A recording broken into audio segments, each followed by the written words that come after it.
Ayon kay Julius Lakay, may iniwan daw sa kanilang agricultural land ang kanilang lolo na may sukat na 4,300 square meters. Magmula raw noong 1963, ang pamilya na ni Julius ang nagbabayad ng amilyar nito hanggang noong taong 2000 nang ito'y matigil sa di nila malamang kadahilanan. Sa kasalukuyan daw ay hindi na ito agricultural land at bagkus isa na raw itong developed subdivision. Noon daw taong 2009, may mga tao raw na tinangkang irehistro sa kanilang pangalan ang lupa nila Julius. Napigilan daw nila ito nang magkaroon ng kaso sa pagitan nila at ng kanilang pamilya.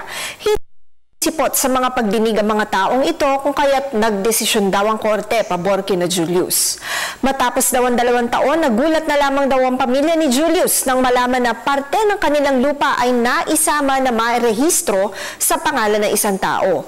Nais daw nilang Julius na maipakansela ang titulong ito ng kabilang partido, ngunit nahihirapan daw sila na pondohan ang mga legal na hakbangin na maaari nilang gawin.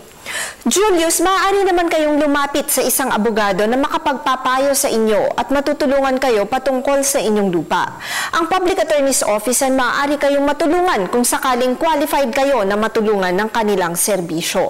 Sa kabilang banda, maigi rin siguro na tignan ito ng matagal na ninyong pagbabayad ng real property tax ng nasabing lupa.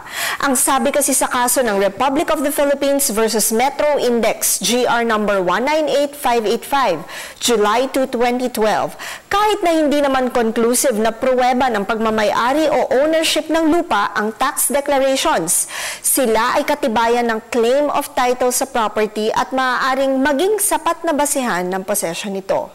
Tandaan na ang aming opinyon ay limitado lamang sa mga impormasyong inyong ibinigay sa amin at maaari itong mag-iba depende pa sa karagdagang detalye.